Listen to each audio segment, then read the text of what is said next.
You know what? I should have told you I had to open the door before you go. I know. How you doing, brother? What's happening? I'm blessed, man. How you doing? How's your comfort levels here? Good, good. Yeah? You can adjust your seat, get comfy. Man, how do the seats adjust? This is on the decent. side.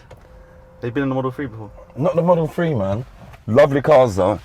Well, listen, man. You're the first dude on the podcast. Wicked. And I'm glad it's you, man. Wicked, man. Honestly, man, like we've met a number of times, right? But I would say there's not many people that when I meet them, like I feel like some energy of inspiration.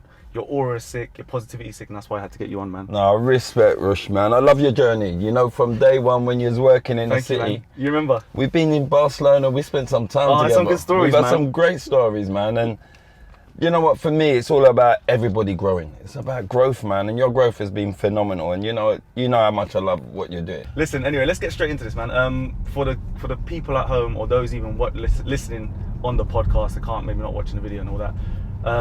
How would you introduce like yourself, like in a nutshell, like someone who's just met you like at a meeting, and they don't know much about you? Because I would love to tell the people what you do, but I won't do it justice. Do you know what I mean? It's crazy because I always say, like, everyone goes to say it's weird. I've got a name where everyone goes Andy Ansah. I always use both names, right?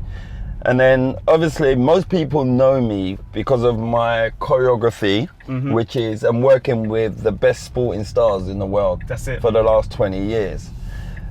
Then if you go to another section of people, they'll just say unbelievable techers, because I created a word that went massive on Sky TV, on Soccer AM, which was the techers segment. That's what we have to talk about this for a little bit. Which went huge. Everyone who knows the word techers, whoever's listening, watching, it came from this guy. 100 million%. I don't care what anyone else says. Well, it's down now. It's in my Wikipedia. It's in the Urban Dictionary. You got everything. Wikipedia, that's gangster. Yep.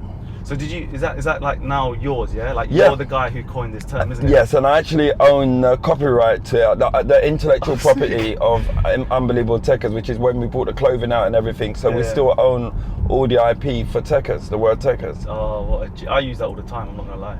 But you are the guy, if I'm anyone's who's watching around the world anyway, and listening, you are literally every single person I reckon, 80% of the world has watched your work. Because if you're into football and you've seen a World Cup Nike advert, this guy, you have flipping choreographed the whole thing. You've worked with Cristiano Ronaldo, Zlatan, all the biggest stars, and you've created these amazing adverts around the world that billions of people have seen, bruv. So most people may not know you or heard of you or seen you, but they've been attached or connected to your work in some way or another, right? Yeah, it's crazy.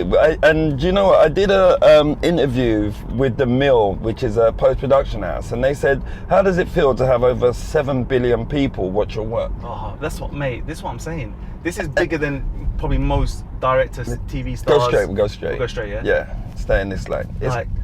That is phenomenal, mate. When you put it down like that, man. And that was about 8 years ago, by the way. Yeah. So it's crazy. So imagine what it is now. But it's really mad because everybody, when you talk to people about advertising and sports adverts, they'll all say, oh, I like this one, I remember that.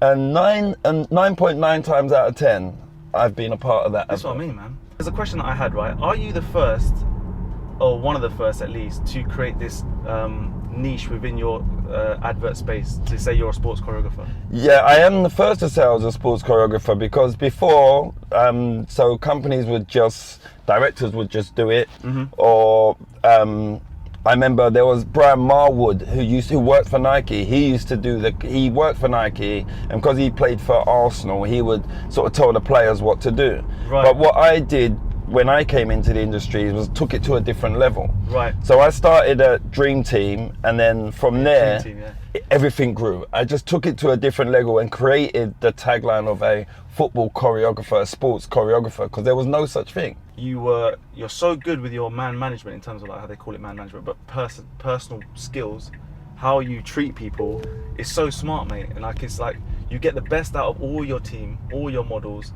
They look up to you, but at the same time you're tough. At the same time you know exactly what to say when someone's struggling. There was times when I felt like I was struggling. And there was one day, I had to shoot a bloody whole scene, right? Yes, and we did that scene 50 million times.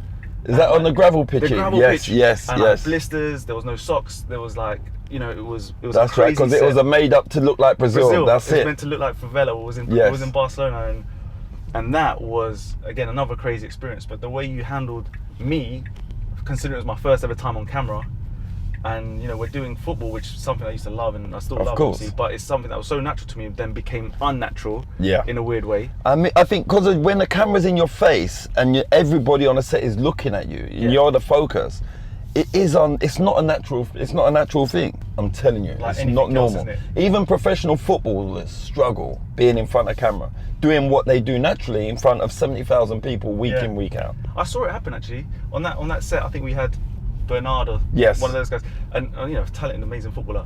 But there was things that even he was unable to do that the models could do, for example. Exactly. That's obviously why you have the doubles and getting into that actually. Like, so when you have these talents on set, do you ever get nervous around anyone before you met them? No, it's kind of strange because I see it as a job, and it's kind of strange because people always ask that question, but. Do you know what? I never have done. I can say only once ever have I been nervous. And it was a nervous excitement, and that was when I met Pele. You met Pele? And I had to work with him for a whole day in Brazil. Let's go left. I was doing a film called Mike Bassett, England Manager in 2001. Yeah. You did some good films, man. I spent a whole day with Pele, and when I first met him in the morning, when they had to introduce me, because I was with him for the whole day, my body was shaking because he had been my hero as a kid. So it was unbelievable. Let's go left. That is an insane meet. Unbelievable. I thought you were going to say, I know you met Ronaldinho as well. Yeah. I mean, Ronaldinho, Pele, Cristiano Ronaldo.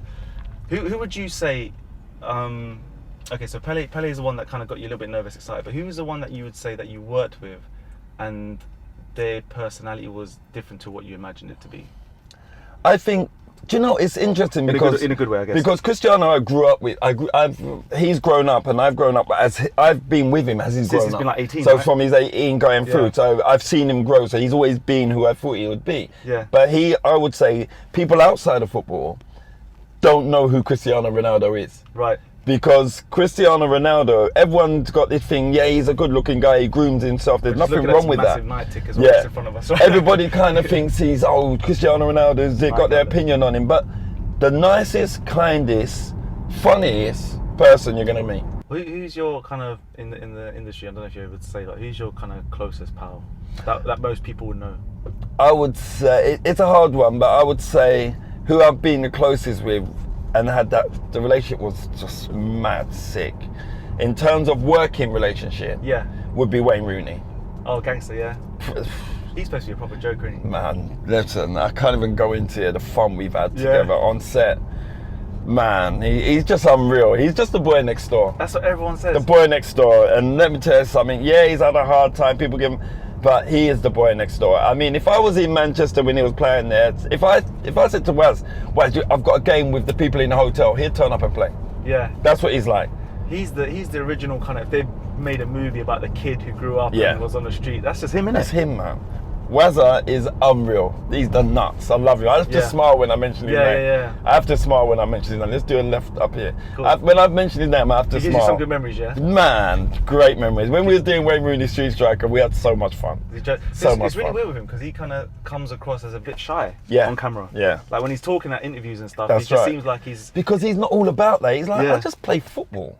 Wayne just wants to enjoy playing football. Proper jokes. Man, he's one of the funniest guys ever. Peter Crouch said that on his podcast. I was listening to that a little bit, and he was like, Wayne Rooney, some of the pranks and hotel room antics and. And Wazza, he's got so much energy. He don't sleep. That's the thing. That's what he said. He don't sleep. That's what he said. Man, that guy does not sleep. He don't sleep. He's got so much energy, but he's competitive, right, Resh? Yeah. So when we do Street Striker, I used to mess around sometimes. So say me and him had a little competition in rehearsals. So I'd be like, all right, so you can hit that sign.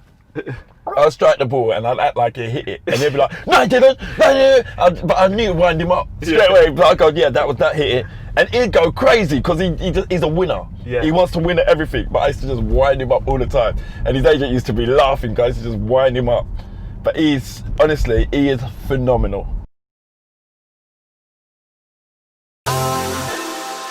Was the knight in shining armor in your movie?